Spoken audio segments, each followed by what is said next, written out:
fils m'a jeté de l'eau au visage pour avoir demandé plus de nourriture, alors j'ai vidé son compte en banque et quitté le pays. Ceci est mon histoire. J'ai passé ma vie à travailler pour mon fils, lui donnant tout ce que je n'avais jamais eu. De la nourriture, une éducation, un foyer. Je pensais qu'il me respecterait quand je serais vieux. Mais un soir, au dîner, j'ai demandé plus de riz, et il ne s'est pas contenté de dire non. Il m'a jeté de l'eau au visage. Toute la famille a regardé. Personne ne l'a arrêté. Je n'ai pas riposté. Je me suis simplement levé, je suis allé dans ma chambre et j'ai commencé à planifier. Vous n'allez pas croire ce que j'ai fait ensuite. Mais avant de vous le dire, faites-moi savoir d'où vous regardez et quelle heure il est chez vous. Et n'oubliez pas de vous abonner pour en savoir plus.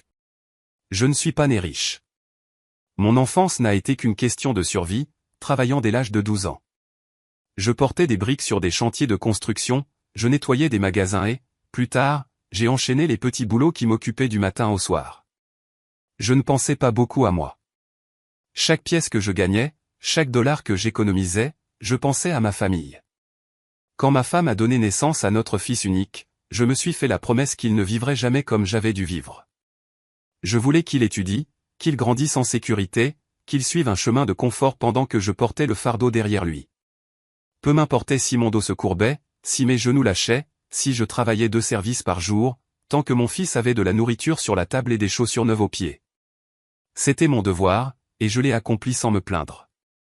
Quand il était petit, je lui ai acheté son premier uniforme scolaire de mes propres mains. Je me souviens avoir sauté des repas pendant une semaine pour pouvoir me le permettre. Je rentrais à la maison avec les yeux fatigués, mais le voir sourire quand je lui tendais ses livres me redonnait de la force. J'ai payé ses études même lorsque les frais de scolarité ont augmenté et que les factures s'accumulaient sur ma table.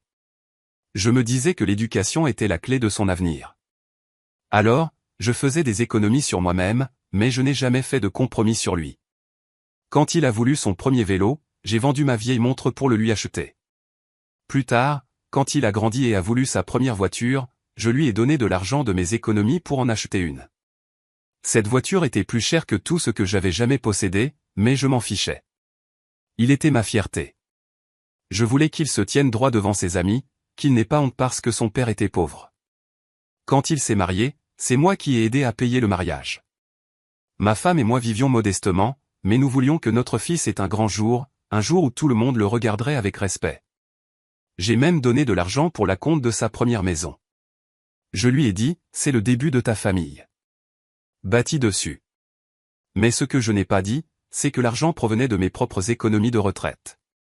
Je pensais que ça n'avait pas d'importance parce que je croyais qu'il prendrait soin de moi plus tard. Je croyais que les liens du sang signifiaient la loyauté. Je croyais que le respect était automatique entre un père et son fils. J'ai ouvert des comptes bancaires joints avec lui, pensant que le partage du contrôle le rendrait responsable. Je pensais que s'il voyait son nom sur ses comptes, il en serait fier et traiterait l'argent avec soin. Je pensais que cela lui rappellerait que tout ce que je gagnais, je le gagnais pour lui. Mais au lieu de cela, ça l'a rendu arrogant.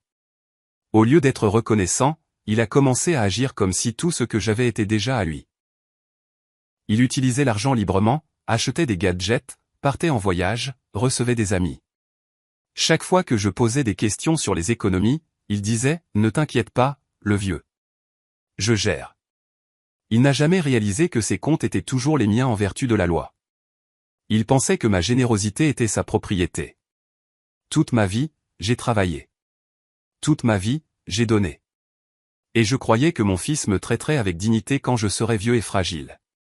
Je pensais qu'il dirait « Père, tu en as assez fait. Laisse-moi prendre soin de toi maintenant. » C'était mon rêve. C'est ce qui me faisait continuer à travailler sous la pluie, dans le froid et dans la douleur. Je portais des provisions sur mon dos. Je réparais des toits sous la chaleur. Je conduisais des camions la nuit. Et chaque centime que je gagnais, je l'investissais dans son avenir. Mon identité tout entière est devenue celle du père qui a tout donné. J'en étais fier. Quand les voisins disaient que je gâtais mon fils, je les ignorais. Quand ma femme me disait que je donnais trop, je lui disais de ne pas s'inquiéter car un jour notre fils nous le rendrait avec amour. Mais j'avais tort. Ce que je prenais pour de l'amour était indu. Ce que je prenais pour de la fierté s'est transformé en arrogance. Et ce que je prenais pour une famille s'est transformé en humiliation. En y repensant maintenant, je le vois clairement. Chaque sacrifice que je faisais ne lui apprenait qu'à prendre davantage. Chaque cadeau que je lui faisais ne faisait que le pousser à exiger le suivant. Mon rôle de père a été déformé en celui d'un serviteur, et j'étais trop aveugle pour le remarquer jusqu'à ce qu'il soit trop tard. Pourtant, à cette époque, avant la nuit où il m'a jeté de l'eau au visage, je croyais encore qu'il changerait. Je pensais encore que si je lui montrais de la patience, il apprendrait le respect. Je pensais encore que si je restais silencieux, il se souviendrait de l'homme qui lui a tout donné. J'avais tort. Les signes de manque de respect ont commencé petitement, presque invisibles, mais ils sont devenus de plus en plus forts avec le temps. Au début, c'était sa façon de me parler. Des réponses courtes, sans contact visuel, comme si m'écouter était une perte de temps pour lui. J'avais l'habitude de m'asseoir dans le salon et d'essayer de lui raconter des histoires sur la façon dont j'avais lutté quand il était jeune. Mais il levait les yeux au ciel et disait « Ouais, je sais que tu as travaillé dur. Tu l'as dit 100 fois. » Il ne voyait pas cela comme de la sagesse. Il voyait ça comme ennuyeux. Je pensais que c'était peut-être juste la jeunesse. Peut-être qu'il était occupé par le travail ou le stress, alors je l'ai excusé. Mais lentement, il est devenu plus évident qu'il ne me voyait plus comme son père. Il me voyait comme un fardeau. Chaque fois que je demandais de l'aide pour de petites choses, comme aller au magasin chercher mes médicaments, il soupirait bruyamment et agissait comme si j'avais gâché toute sa journée. Si je demandais à être conduit à la clinique, il se plaignait du prix de l'essence, comme si l'homme qui avait payé sa première voiture était maintenant en train de le voler. La nourriture à la maison, pour laquelle je contribuais financièrement, est soudainement devenue un sujet de plainte. Il disait des choses comme « As-tu vraiment besoin de manger autant de riz ?» ou « Tu me coûtes plus cher que mes enfants ?» C'était profondément blessant parce que je me souvenais des nuits où j'étais resté affamé pour qu'il puisse manger. Maintenant, le même fils qui avait mangé de mes mains comptait chaque grain que je mettais dans mon assiette. Mes factures médicales sont devenues son arme favorite. Si je lui demandais de couvrir une ordonnance quand j'étais à court d'argent, il marmonnait. « Tu as de la chance que je te laisse même rester ici. » Je voulais lui rappeler que la maison dans laquelle il vivait avait été construite avec ma sueur, mon dos se brisant sous le labeur, mon argent investi dans les briques et le ciment. Mais je restais silencieux parce que je pensais que me disputer avec mon propre fils ne ferait que l'éloigner davantage. Il aimait se vanter auprès des voisins et de la famille qu'il prenait soin de son vieux père. Il parlait fort de la façon dont je vivais dans sa maison, comment il payait pour moi, comme si j'étais un cas de charité. Je ne l'ai jamais corrigé, même si la vérité était différente, parce que je ne voulais pas que les étrangers voient les fissures dans notre famille. Mais à l'intérieur, je m'effondrais. Sa femme a suivi son exemple. Elle me parlait comme si j'étais un invité qui avait abusé de son hospitalité. Si je restais assis trop longtemps dans le salon, elle éteignait la télévision et disait qu'elle avait besoin de calme. Si je laissais mes chaussures près de la porte, elle faisait la grimace et me disait que j'étais désordonné. Une fois, alors que je toussais la nuit, elle a crié depuis sa chambre, « Les personnes âgées devraient rester dans des maisons de retraite, pas déranger toute la maison. » Mon fils l'a entendu et il ne m'a pas défendu. Il a ri. C'est à ce moment-là que j'ai réalisé que le respect avait complètement disparu. Il a commencé à se moquer de mes petits besoins. J'ai les genoux faibles et parfois, quand je m'assois, je fais un bruit sans m'en rendre compte. Il m'imitait devant ses amis, gémissant bruyamment et se tenant le dos pour plaisanter. Tout le monde riait, sauf moi. Je restais assis en silence, me sentant chaque jour plus petit. Je me demandais, est-ce là le fils que j'ai élevé? Est-ce là le garçon que j'ai porté sur mes épaules? Mais aucune réponse ne pouvait donner un sens à tout cela. L'arrogance n'a fait qu'empirer. Quand j'essayais de lui rappeler les sacrifices que j'avais faits, il me coupait la parole en disant « Arrête de vivre dans le passé. Tu as fait ce que tu étais censé faire. Maintenant, c'est ma vie. » Mon existence était réduite à une obligation qu'il n'avait jamais voulu. Je n'étais plus l'homme qui avait bâti ses fondations. J'étais juste le vieil homme dans le coin. Il se plaignait des factures d'épicerie, de l'électricité, des médicaments, même si je contribuais toujours avec l'argent de ma pension. Il parlait comme si chaque dollar que je lui coûtais était un vol, ignorant les millions que j'avais déjà mis entre ses mains. Parfois, il disait, « Tu as de la chance que je ne te fasse pas payer de loyer. » Je voulais crier, « Tu vis sans loyer dans la maison que j'ai construite. » Mais j'ai ravalé mes paroles. Le silence est devenu mon bouclier. Je pensais que le silence était une force. Je pensais que la patience guérirait le manque de respect. Mais la patience n'a fait qu'alimenter son sentiment que tout lui était dû. Mon fils a commencé à se comporter comme le maître de maison, et j'ai été réduit à un serviteur. Il me donnait des ordres. Ferme la porte. Éteins la lumière. Ne t'assois pas là. Chaque ordre était comme un rappel que je n'avais plus de dignité dans ma propre maison. Même les petits-enfants ont commencé à adopter son ton. Ils voyaient comment leur père me parlait et ils l'imitaient. Ils riaient quand je marchais lentement. Ils m'ignoraient quand je leur posais des questions. Ce n'était pas de leur faute. C'étaient des enfants qui apprenaient de leur père. Mais cela faisait mal de voir même leurs yeux perdre le respect pour moi. Je portais cette humiliation en silence. Mais à l'intérieur, je bouillais. Je me souvenais des nuits où je travaillais de service pour qu'ils puissent avoir des cadeaux de Noël sous le sapin. Je me souvenais de la fois où j'avais mis en gage ma seule bague en or pour payer son voyage scolaire. Je me souvenais des sacrifices que personne d'autre n'avait vus. Les batailles que j'avais menées seul juste pour lui donner une chance dans la vie. Et maintenant, ce même fils me traitait comme si je lui devais quelque chose. Le respect avait disparu depuis longtemps. La dignité que j'attendais dans ma vieillesse n'est jamais arrivée. Ce qui l'a remplacé, c'est le sentiment que tout lui était dû, l'arrogance et la moquerie. Je me suis dit que c'était de ma faute. Je l'avais trop gâté. J'avais trop donné. Je ne l'avais jamais fait se battre pour sa propre survie. Je pensais que l'amour enseignerait la gratitude, mais au lieu de cela, il lui a appris la cupidité. Chaque fois que j'essayais de le raisonner, il m'ignorait.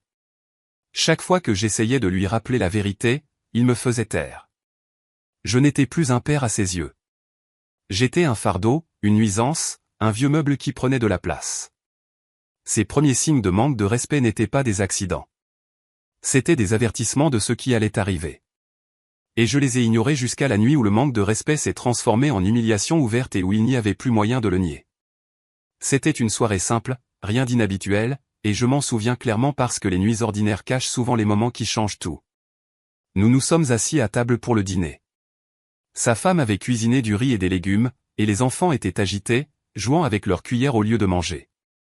Je me suis assis tranquillement sur ma chaise, comme toujours, attendant que tout le monde soit servi avant de mettre de la nourriture dans mon assiette. J'avais déjà appris à ne pas me servir en premier, car chaque fois que j'essayais, je recevais des regards irrités, alors j'attendais. Quand les bols sont arrivés jusqu'à moi, j'ai mis une petite quantité dans mon assiette, juste assez pour tenir, et j'ai mangé lentement. Mon appétit n'est plus ce qu'il était. Mais cette nuit-là, après avoir fini ce que j'avais encore faim. J'ai regardé autour de moi, j'ai vu qu'il restait de la nourriture, et j'ai dit poliment, pourrais-je avoir un peu plus de riz? C'était une simple demande, quelque chose que tout père devrait pouvoir dire dans la maison de son fils sans crainte. Mais la pièce est devenue silencieuse pendant une seconde, puis le visage de mon fils s'est tordu d'agacement. Il m'a regardé comme si je l'avais insulté. Il n'a pas dit un mot au début, il a juste attrapé le verre d'eau posé à côté de son assiette.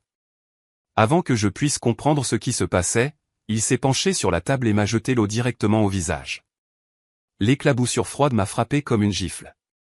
Ma chemise était trempée, mon visage dégoulinait, le riz dans mon assiette était ruiné. Je suis resté figé par le choc, le regardant, attendant qu'il rie et dise que c'était une blague. Mais ce n'était pas une blague. Ses yeux étaient durs, sa bouche serrée, et il a dit, ça suffit. Arrête de te comporter comme un roi dans ma maison. Mes mains tremblaient pendant que j'essuyais mon visage avec une serviette. Les enfants regardaient avec de grands yeux, ne sachant pas s'ils devaient rire ou avoir peur. Sa femme a gloussé maladroitement, essayant de détendre l'atmosphère, mais ses yeux ne montraient aucune sympathie pour moi. J'avais l'impression que toute la table s'était retournée contre moi. Mon cœur ne s'est pas brisé à cause de l'eau. L'eau sèche. Les vêtements sèchent. Mais la dignité, une fois lavée devant son propre sang, ne sèche jamais. Je suis resté assis là, humilié, incapable de bouger, incapable de me défendre. J'ai pensé au nombre de fois où j'étais resté affamé pour qu'il puisse manger. J'ai pensé aux callosités sur mes mains, aux os brisés, aux années de labeur qui ont construit le toit au-dessus de sa tête. Et me voilà, traité comme un mendiant demandant des restes. Je n'ai pas élevé la voix. Je n'ai pas renvoyé l'eau. Je ne l'ai pas maudit ni ne suis sorti en colère. Je suis juste resté assis en silence, laissant l'eau couler sur mon visage, dans ma chemise, sur le sol, pendant que mon fils retournait à son repas comme si de rien n'était. Ce silence était plus lourd que n'importe quel cri que j'aurais pu pousser. C'était le silence d'un père réalisant que son fils ne le voyait plus du tout comme un père. La table du dîner ressemblait à une salle d'audience, et j'avais été condamné sans défense. Chaque bouchée qu'il a prise après m'avoir jeté de l'eau au visage était un rappel qu'il me voyait comme inférieur à lui, inférieur à la famille. J'ai jeté un coup d'œil aux petits enfants qui chuchotaient entre eux, souriant de la scène comme si c'était un divertissement. Cela m'a blessé plus profondément que l'eau. Ils apprenaient qu'il était acceptable de se moquer du vieil homme. Ils apprenaient que la dignité de leur grand-père ne valait rien. Je voulais me lever et partir, mais mes jambes semblaient de pierre. Je suis resté assis jusqu'à ce qu'ils aient fini leur repas. Personne ne m'a offert plus de nourriture. Personne ne s'est excusé. Quand les assiettes ont été débarrassées, je me suis levé lentement, ma chemise collant à ma peau, et je suis retourné dans ma chambre. Derrière moi, j'entendais des rires, le cliquetis de la vaisselle, la vie qui continuait comme si m'humilier n'était qu'un événement banal. Dans ma chambre, je me suis assis sur le bord de mon lit, l'eau dégoulinant encore de mes cheveux, et j'ai regardé mes mains. Elles tremblaient, non pas à cause de l'âge, mais de rage. J'ai pensé à la première fois que je l'ai tenu dans mes bras, bébé, à quel point il était petit, sans défense, comment j'avais promis de le protéger. Et maintenant, ce même enfant m'avait jeté de l'eau au visage parce que j'avais demandé de la nourriture. Ma poitrine était serrée, non pas à cause de l'eau, mais à cause de la prise de conscience que quelque chose en moi s'était brisé. La fierté d'un père, une fois fissurée, ne peut être réparée. Je me suis essuyé le visage avec une serviette, mais je ne pouvais pas effacer le souvenir. Il était gravé en moi. J'ai essayé de dormir cette nuit-là, mais je suis resté éveillé pendant des heures, fixant le plafond, rejouant la scène encore et encore. Chaque fois que je voyais l'eau traverser la table, ma mâchoire se serrait plus fort. Chaque fois que je voyais ses yeux remplis d'arrogance, mon cœur devenait plus froid. Je savais alors que les années de patience silencieuse étaient terminées. J'avais supporté le manque de respect précoce, espérant que cela cesserait. J'avais enduré les moqueries, les plaintes, les fausses affirmations selon lesquelles je vivais dans sa maison par charité. Mais ceci était différent. Ce n'était pas seulement un manque de respect. C'était une humiliation ouverte. C'était un message, tu n'es rien. Et c'est à ce moment-là que j'ai décidé de lui montrer qu'il n'était vraiment rien. Quand je me suis éloigné de cette table et que j'ai fermé la porte de ma chambre, le silence à l'intérieur de ces 4 murs était plus lourd que tout ce que j'avais jamais porté dans ma vie. Je me suis assis sur le bord de mon lit, ma chemise encore humide, ma peau collante à cause de l'eau, et j'ai lentement essuyé mon visage avec mes mains tremblantes. L'humiliation est restée même après que je me sois séché. La serviette pouvait enlever l'eau, mais elle ne pouvait pas enlever le sentiment d'être moins qu'humain devant ma propre famille. J'ai regardé le miroir de l'autre côté de la pièce et, pour la première fois, je n'ai pas reconnu l'homme qui me regardait. J'ai vu un visage ridé par des années de labeur. Des yeux rouges, pas seulement à cause de l'âge, mais à force de retenir les larmes, et des lèvres si serrées qu'aucun mot ne pouvait s'échapper. J'ai pensé à chaque sacrifice que ce visage avait vu, chaque blessure, chaque cicatrice provenant du fait de mettre quelqu'un d'autre en premier. J'ai pensé aux fois où j'avais eu faim, travaillant tard le soir juste pour que mon fils puisse manger 3 repas par jour. J'ai pensé aux hivers où je rentrais à pied avec des trous dans mes chaussures tout en économisant pour lui acheter un manteau convenable. Et tout cela a défilé dans mon esprit alors que j'étais assis là, humilié parce qu'il m'avait jeté de l'eau dessus pour avoir demandé une cuillère de riz. Mon cœur était glacé. Mon corps tremblait, non pas à cause de l'eau, mais à cause de la prise de conscience que j'avais été aveugle pendant trop longtemps. Cette nuit-là, j'entendais des rires de l'autre pièce. Sa femme lui disait quelque chose et il gloussait comme si de rien n'était. Mon humiliation n'était même pas un sujet pour eux. Pour eux, c'était une soirée ordinaire. Pour moi, c'était la nuit où j'ai enterré le dernier morceau de patience qu'il me restait. Je me suis allongé sur mon lit et j'ai fixé le plafond pendant des heures. Le sommeil ne venait pas. Chaque fois que je fermais les yeux, je revoyais la scène. Son bras s'étendant, le verre s'inclinant, l'eau éclaboussant mon visage. Je sentais la piqûre encore et encore. J'ai pensé à crier. J'ai pensé à le confronter devant tout le monde. Mais j'ai alors réalisé que crier lui donnerait satisfaction. Il voulait que je m'effondre, que je réagisse, que je montre de la faiblesse. Alors je suis resté silencieux. Le silence est devenu mon arme cette nuit-là. Non pas parce que j'acceptais l'humiliation, mais parce que je réfléchissais déjà à la manière de la lui renvoyer. Je me suis dit, ce silence ne se terminera pas par une défaite. Ce silence se terminera par sa chute. Je me suis souvenu comment j'avais construit sa vie. Je me suis souvenu de la quantité de mon sang et de ma sueur qui avaient été versés dans les comptes, les économies, les investissements qui portaient son nom, mais qui étaient toujours sous mon autorité. Il se moquait de moi comme si je n'étais rien, mais en vérité, tout ce qu'il croyait être à lui était à moi. J'ai réalisé cette nuit-là que mon silence serait le dernier silence de l'humiliation. À partir de ce moment, il deviendrait le silence du complot. J'ai essuyé mon visage une fois de plus, mais cette fois-ci, ce n'était pas avec honte. C'était avec une décision calme. Il pensait avoir lavé ma dignité avec de l'eau. Il n'avait aucune idée qu'en faisant cela, il avait réveillé en moi quelque chose qui dormait depuis trop longtemps. La patience de mon père avait été prise pour de la faiblesse. Mais maintenant, la force de mon père allait revenir. J'ai pensé à ce qu'il ressentirait si un matin il se réveillait et réalisait que la vie dont il se vantait, l'argent qu'il dépensait si nonchalamment, le pouvoir qu'il croyait avoir, avait disparu. J'ai pensé à son arrogance s'effondrant dans la panique, sa confiance se transformant en peur.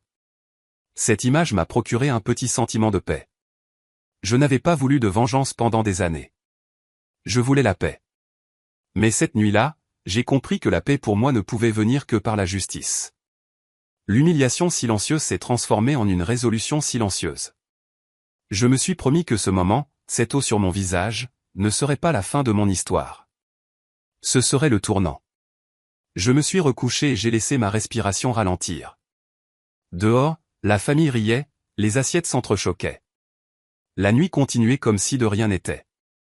Mais à l'intérieur de ma chambre, quelque chose se construisait en silence. Un plan, une décision, une résolution que personne ne pouvait voir. Mon fils pensait m'avoir brisé.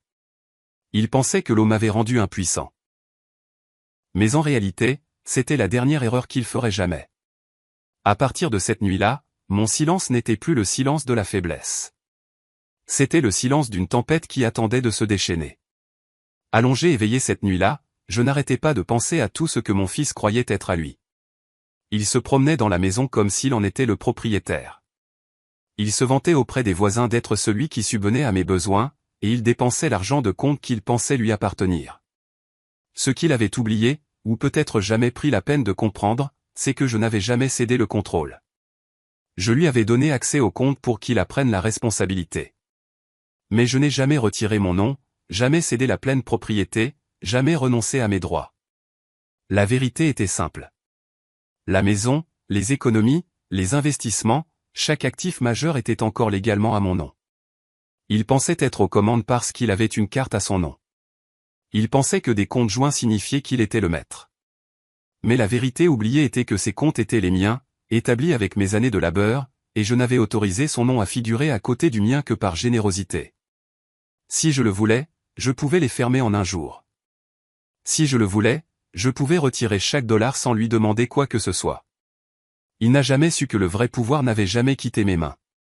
J'avais simplement été trop confiant, trop plein d'espoir qu'il m'apprécierait, me respecterait et me traiterait avec dignité dans ma vieillesse. Je me suis souvenu du jour où nous avons ouvert ces comptes. Le directeur de la banque m'avait regardé et dit, « Êtes-vous sûr de vouloir son nom ici aussi ?» J'avais souri et dit, « Oui, c'est mon fils. Je lui fais confiance. » Ces mots me semblaient être du fer dans ma poitrine maintenant. Cette confiance avait été récompensée par de l'eau au visage. Cette confiance s'était transformée en humiliation. Mais cette nuit-là, en repassant la scène dans mon esprit, j'ai réalisé que c'était aussi mon bouclier. Mon silence n'était pas de la faiblesse. C'était une couverture. Parce que pendant qu'il pensait humilier un vieil homme impuissant, la vérité était que je tenais encore toutes les ficelles de sa vie. La vérité oubliée était que son avenir n'avait pas été construit de ses mains, mais des miennes. Et à tout moment, je pouvais le reprendre. Il était devenu arrogant. Il s'était moqué de moi. Et il m'avait dit que j'avais de la chance de vivre dans sa maison. Mais l'acte de propriété portait mon nom. Il disait que je lui coûtais de l'argent. Mais les comptes dont il se vantait étaient financés par moi. Il disait que je n'étais rien, mais en réalité, sans moi, il n'était rien. C'était la vérité qu'il avait oubliée. Je me suis assis dans mon lit et j'ai pensé à la façon dont il se pavanait dans la vie, croyant être aux commandes. J'ai pensé à la façon dont il organisait des fêtes, comment il disait aux gens qu'il était en sécurité financière, comment il brandissait la carte bancaire et agissait comme si l'argent était infini. Et tout cela venait de moi. Chaque brique, chaque dollar, chaque once de stabilité. Il avait bâti son arrogance sur des fondations qui n'avaient jamais été les siennes. Cette nuit-là, l'humiliation a commencé à se transformer en quelque chose de plus aiguisé. Je ne me sentais plus comme une victime. J'ai commencé à me sentir comme un homme tenant une arme chargée dont personne d'autre ne connaissait l'existence. Mon fils était devenu imbu de lui-même, mais ce sentiment n'existe que tant que le pourvoyeur reste silencieux. J'en avais fini d'être silencieux. Je me suis rappelé encore et encore, j'avais toujours l'autorité. J'avais toujours les droits. J'avais toujours la propriété. Il pensait que je n'étais qu'un vieil homme sur une chaise. Mais légalement et financièrement, c'était moi qui détenais toutes les cartes. Et si je décidais de les retirer, sa vie s'effondrerait du jour au lendemain. Cette vérité oubliée m'a donné de la force. Elle a calmé le tremblement de mes mains. Elle a transformé mon humiliation en carburant. Il pensait avoir effacé ma dignité d'un seul geste, mais j'ai réalisé qu'il m'avait seulement donné une raison d'agir. Je suis resté dans ma chambre jusqu'au matin, écoutant la maison s'installer dans le silence, les écoutant dormir paisiblement, pensant que leur monde était intact. Mais je savais quelque chose qu'ils ne savaient pas. Je savais que le monde dans lequel ils vivaient m'appartenait, et que je pouvais le reprendre quand je le voulais. Cette prise de conscience m'a permis de respirer plus facilement. Pour la première fois depuis des années, je ne me sentais pas acculé. Je n'étais pas faible. Je n'étais pas à sa merci.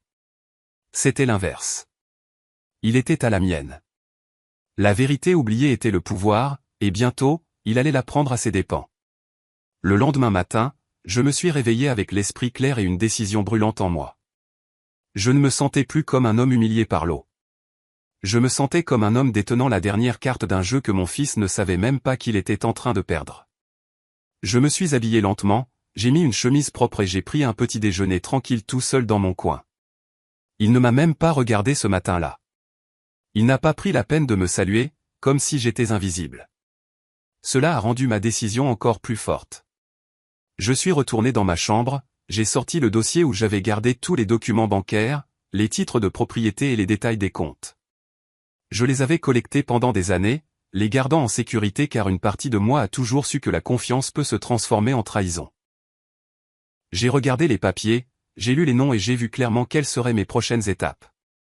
Les comptes étaient joints, mais j'avais la pleine autorité en tant que titulaire principal.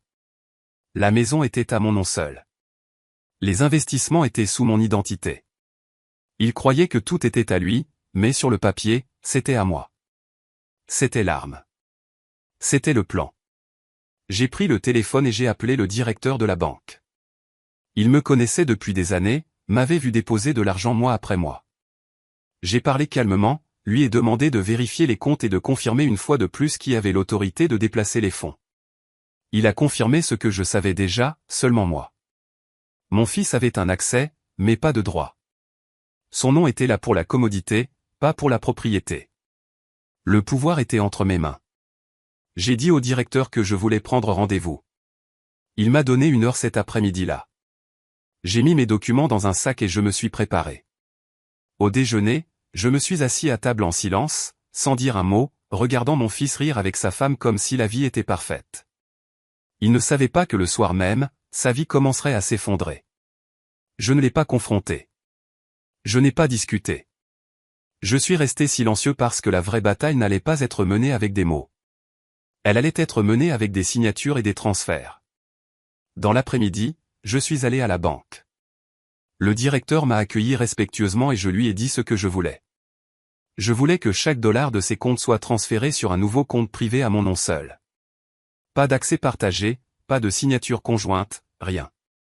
Complètement à moi. Il a semblé surpris mais a hoché la tête. C'est votre droit, a-t-il dit. J'ai signé les formulaires. Page après page, trait après trait, j'ai effacé mon fils du monde financier qu'il pensait être son royaume. Au moment où j'ai quitté ce bureau, 3,1 millions de dollars avaient été déplacés vers un compte qu'il ne toucherait plus jamais. Son nom a été effacé des comptes. Sa carte d'accès a été annulée. L'argent dont il se vantait, les économies qu'il exhibait, l'avenir qu'il croyait assuré, avaient disparu en l'espace d'un après-midi. Je suis sorti de cette banque en me sentant plus léger que je ne l'avais été depuis des années. Mon humiliation n'était plus une blessure ouverte. C'était un dossier clos. Je l'avais transformé en action. Le plan fonctionnait, mais je n'avais pas fini. Ce soir-là, quand je suis rentré à la maison, il était assis sur le canapé à regarder la télévision, riant avec sa femme. Il n'a même pas remarqué le changement dans mon expression. Il ne savait pas que je venais de tout lui enlever. Je me suis assis tranquillement, j'ai bu un verre d'eau et j'ai gardé le silence. Je n'ai pas dit un mot parce que le plan ne consistait pas en une confrontation. Il consistait à regarder son arrogance s'effondrer d'elle-même. Je suis allé dans ma chambre, j'ai mis quelques vêtements dans une valise, j'ai pris mon passeport, mes médicaments et mes documents. J'ai réservé un billet en ligne, un aller simple pour l'étranger. Un nouveau départ, loin de son arrogance. Il ne le verrait pas venir. Il se réveillerait un matin et trouverait ses cartes refusées, ses comptes vides, son monde en ruine, et je serais déjà parti. J'ai regardé la pièce une dernière fois et je n'ai ressenti aucune tristesse. Ce n'était plus ma maison. C'était ma prison. Et j'étais sur le point de m'en libérer. Le plan était simple mais final. Tout reprendre, partir sans un mot, et le laisser s'étouffer dans le silence. Cette nuit-là, j'ai dormi paisiblement pour la première fois depuis des années. L'eau qu'il m'avait jetée au visage avait séché, mais la tache sur son âme ne s'effacerait jamais. Il s'était moqué de moi pour avoir demandé plus de riz. Bientôt, il m'en dirait pour une seule pièce et je ne serais pas là pour l'entendre. C'était mon plan et il était déjà en marche. Une fois le transfert terminé et l'argent sécurisé, je savais que la prochaine étape devait être rapide et silencieuse. Je ne pouvais pas lui donner la moindre chance de sentir ce qui se passait. S'il captait le moindre signe, il essaierait de m'arrêter, de discuter, ou peut-être même d'utiliser la force. Je n'allais pas laisser cela se produire. Alors, j'ai agi prudemment, comme un homme se préparant pour un voyage que personne d'autre ne devait connaître. J'ai sorti ma vieille valise, la même que j'avais utilisée des années auparavant pour mes voyages de travail, et j'ai commencé à faire mes bagages. Je n'ai pas pris grand-chose, seulement ce dont j'avais besoin. Quelques tenues, mon passeport, mes médicaments, mes documents personnels et quelques photos que je voulais garder. Tout le reste, je l'ai laissé. Je ne voulais pas de poids. Je voulais la liberté. J'ai plié mes vêtements soigneusement, j'ai glissé les papiers dans une poche cachée et j'ai fermé la valise. Puis je me suis assis sur le lit un instant, regardant la chambre qui avait été la mienne, mais qui ne m'avait jamais vraiment appartenu. Elle était censée être mon refuge dans la vieillesse, mais elle était devenue une cage. Je n'ai ressenti aucune tristesse en la quittant. Au contraire, j'ai ressenti un soulagement. J'ai vérifié mon téléphone et confirmé la réservation que j'avais faite la veille. Un aller simple pour l'étranger.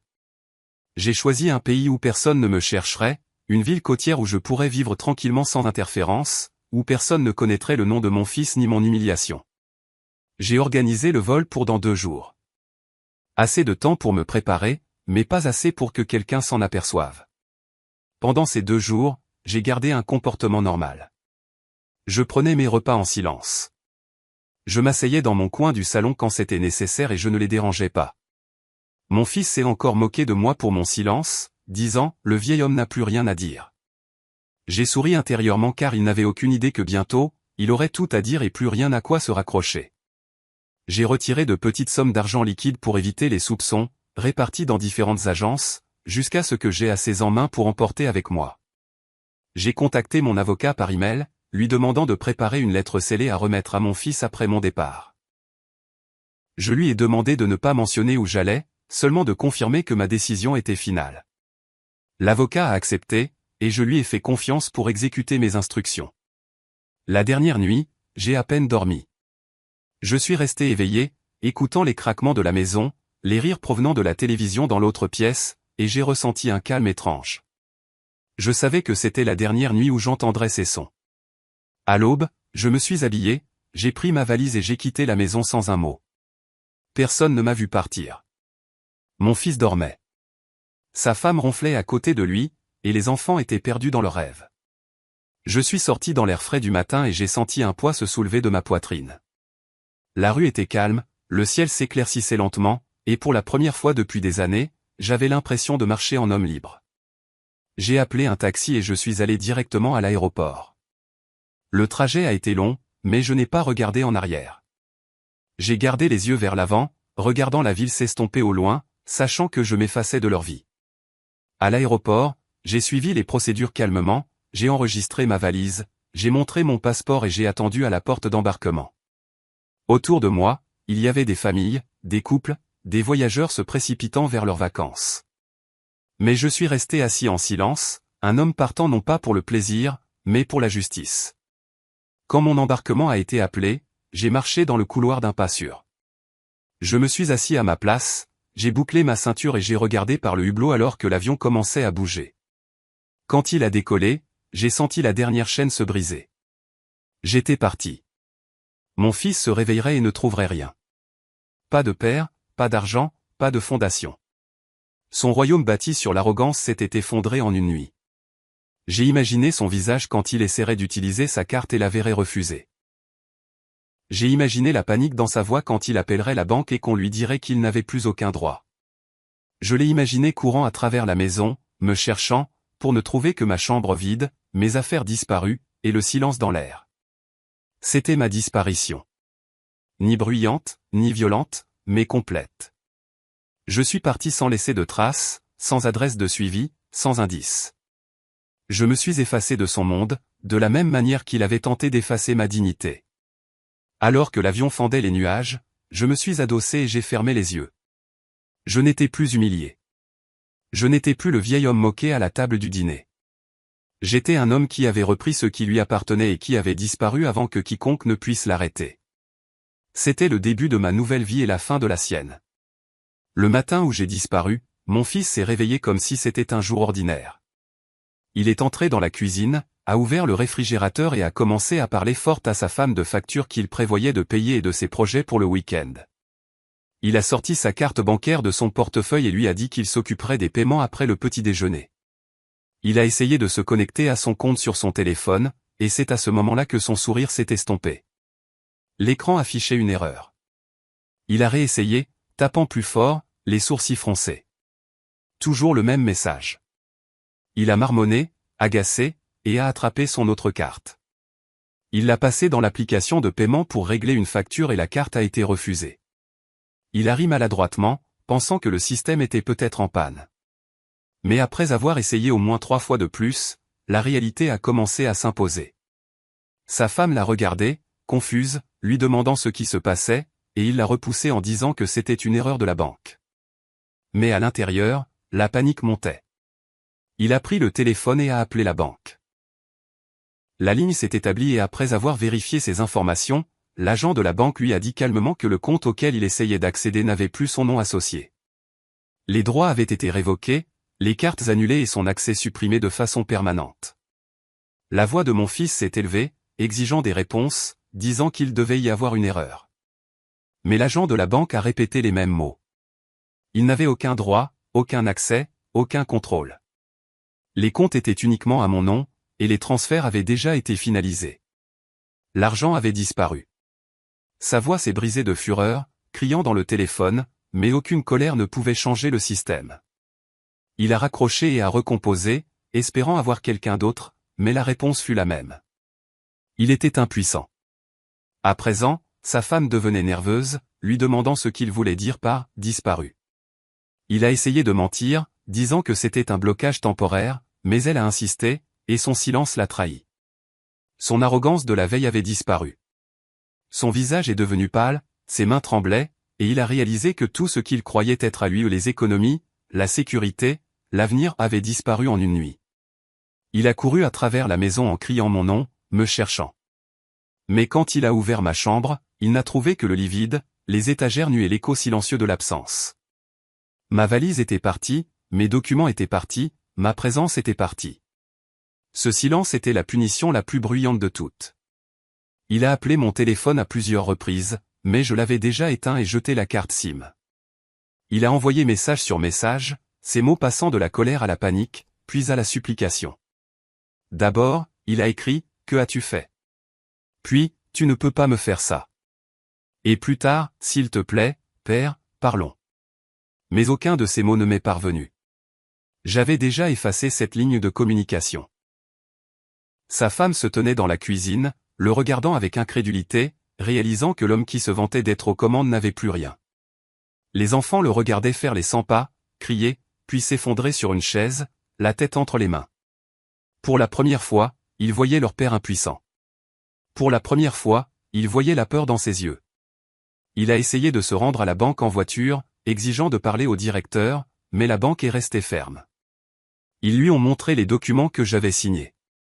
Légalement, il n'était rien. Il est sorti de cette banque, l'ombre de l'homme qui se pavanait autrefois dans ses couloirs. Son arrogance n'avait plus de socle sur lequel reposer.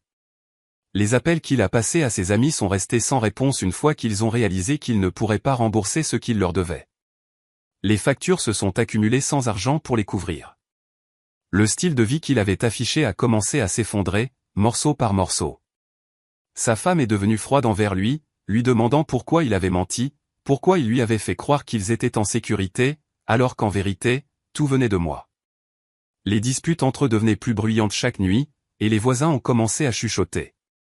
L'homme qui se moquait autrefois de son père parce qu'il demandait de la nourriture se démenait maintenant pour savoir comment nourrir sa propre famille. La panique s'est transformée en honte, et la honte en silence.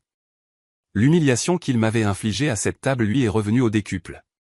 Les conséquences de mon départ n'étaient pas seulement la perte d'argent.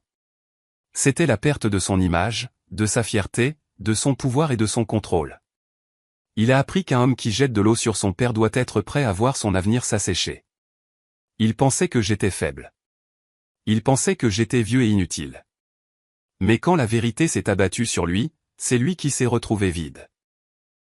Telles furent les conséquences. Son arrogance réduite en cendres, sa famille ébranlée, son avenir effacé, et mon silence plus retentissant que n'importe quel discours de vengeance que j'aurais pu prononcer. Les semaines passèrent après ma disparition, et la vie de mon fils s'effondrait morceau par morceau. Son arrogance avait été remplacée par le désespoir. Ses appels téléphoniques restaient sans réponse, ses messages non lus, ses tentatives pour me retrouver échouaient toutes. Il est allé voir des parents pour leur demander s'ils m'avaient vu, mais personne ne savait rien car je n'avais rien dit à personne. Sa femme devenait plus froide chaque jour, le blâmant pour le désastre. Et ses enfants commençaient à sentir que la sécurité dont ils jouissaient autrefois avait disparu. L'homme qui se pavanait autrefois avec fierté marchait maintenant les épaules courbées, la tête basse et les yeux pleins d'inquiétude. Mais je n'avais pas fini. Je voulais un dernier coup, non pas avec de l'argent ou des biens, mais avec des mots qui couperaient plus profondément que toute autre chose. C'est pourquoi j'avais pris des dispositions avec mon avocat avant de partir. Je lui avais donné une enveloppe scellée à remettre à mon fils quelques semaines après ma disparition. À l'intérieur, il y avait un simple mot. Mon avocat a attendu, observant le chaos grandir jusqu'à ce que le bon moment soit venu. Puis, un après-midi, alors que mon fils était assis dans son salon, entouré de factures impayées, sa femme en colère et ses enfants silencieux, on a frappé à la porte. Il a ouvert et a trouvé l'avocat debout là, une enveloppe à la main. Mon fils a semblé confus, a demandé ce que c'était, et l'avocat a simplement dit, de la part de votre père. Les mains de mon fils tremblaient en l'ouvrant. La lettre à l'intérieur était courte, seulement 2 phrases écrites de ma main. Elle disait, « Tu m'as jeté de l'eau au visage. J'ai asséché la vie que tu croyais t'appartenir. » C'était tout. Pas de signature, pas d'adresse de retour, rien d'autre, juste la finalité. Mon fils a lu les mots encore et encore, son visage passant de la colère à l'incrédulité, puis au chagrin. Sa femme s'est penchée, l'a lu aussi, et s'est éloignée sans un mot. Le silence dans cette pièce était plus lourd que tout ce qu'il avait jamais ressenti. Il a réalisé à ce moment-là que ce n'était pas une erreur, pas une punition temporaire, mais la conséquence permanente de ses actes. Il a essayé de rappeler l'avocat, exigeant de savoir où j'étais, mais l'avocat a simplement répété ce que je lui avais demandé de dire. Votre père a pris sa décision. C'est tout ce que vous avez besoin de savoir. Mon fils a crié, supplié, menacé, mais rien n'y a fait. L'avocat est parti et mon fils est resté seul sur le seuil, tenant le papier qui mettait fin à son monde. Ce petit mot était plus puissant que n'importe quelle confrontation. Il lui rappelait la nuit où il m'avait humilié, le moment où il pensait que j'étais impuissant, et il lui montrait à quel point il avait eu tort. Il a compris que le respect ne s'achète pas et qu'une fois perdu, il ne peut être retrouvé. Il a compris que son père n'était pas faible, pas sans défense, mais le fondement même sur lequel il s'était tenu. Et quand ce fondement a été retiré, il ne lui restait plus rien. Il a gardé le mot, espérant peut-être qu'un jour je reviendrai, mais je ne le ferai jamais. Ce message était le dernier lien entre nous. Un rappel, une punition et une vérité gravée dans son esprit pour toujours. Après avoir envoyé ce dernier message par l'intermédiaire de mon avocat, j'ai clos le dernier chapitre de ma vie avec mon fils. Je n'ai pas vérifié s'il y avait des réponses. Je n'ai pas demandé de nouvelles. Je ne voulais pas entendre parler de sa chute directement. Ma vengeance ne consistait pas à le regarder pleurer ou supplier. Ma vengeance consistait à m'assurer qu'il comprenne qu'il avait détruit le pont même qu'il avait porté toute sa vie. Et maintenant, il devrait affronter le vide seul. J'ai commencé ma nouvelle vie dans une ville côtière tranquille à l'étranger, loin de la maison où j'avais été humilié. Ici, personne ne connaissait mon nom, personne ne connaissait mon passé, et personne ne me traitait de fardeau. J'ai loué un petit appartement près de la mer, simple mais paisible. Le matin, je me promenais le long du rivage, respirant l'air salin, sentant le sable sous mes pieds et écoutant les vagues se briser contre les rochers. Chaque pas me rappelait que j'étais libre, que j'avais repris ma dignité.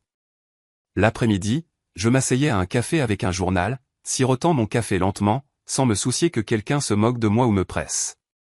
Le soir, je préparais des repas simples, de petites portions que j'appréciais sans que personne ne lève les yeux au ciel. La vie est devenue calme, mais c'était un calme qui me guérissait au lieu de me briser. Parfois, je pensais à mon fils, et je me demandais s'il essayait toujours d'expliquer à sa femme que tout avait disparu, ou s'il regardait encore ce mot avec colère ou regret. Mais ces pensées ne me faisaient plus de mal. Elles me rappelaient ma justice. Il m'avait jeté de l'eau, essayant de laver ma dignité devant sa famille. Mais en retour, j'avais lavé son avenir d'un trait de plume. Il avait oublié que tout ce qu'il avait venait de moi, et je me suis assuré qu'il s'en souvienne de la manière la plus dure possible. Mon avocat m'a écrit une fois plus tard, non pas avec des détails, mais avec l'assurance que mes instructions avaient été suivies à la lettre, qu'il ne restait plus rien à réclamer pour mon fils. Les comptes étaient à moi. La maison avait été transférée. Les investissements sécurisés. Mon fils n'avait plus que sa fierté. Et la fierté ne nourrit pas une famille. C'était sa punition. Ma justice n'était pas une question de cris, ni de poings, ni de bagarres. C'était une question de silence, de papier et de finalité. La justice pour moi n'était pas de le voir souffrir. C'était de savoir qu'il ne pouvait plus me contrôler, plus m'humilier, plus prétendre qu'il était le maître de ce que j'avais construit. La justice, c'était de marcher le long de la mer sans poids sur les épaules. La justice, c'était de savoir que lorsqu'il regarderait son compte en banque vide, il se souviendrait de ce moment à table pour le reste de sa vie. Il se souviendrait de l'eau. Il se souviendrait de mon silence. Et il comprendrait trop tard que son père n'avait jamais été impuissant. Au final, il a tout perdu parce qu'il n'a pas pu donner la plus petite des choses, le respect.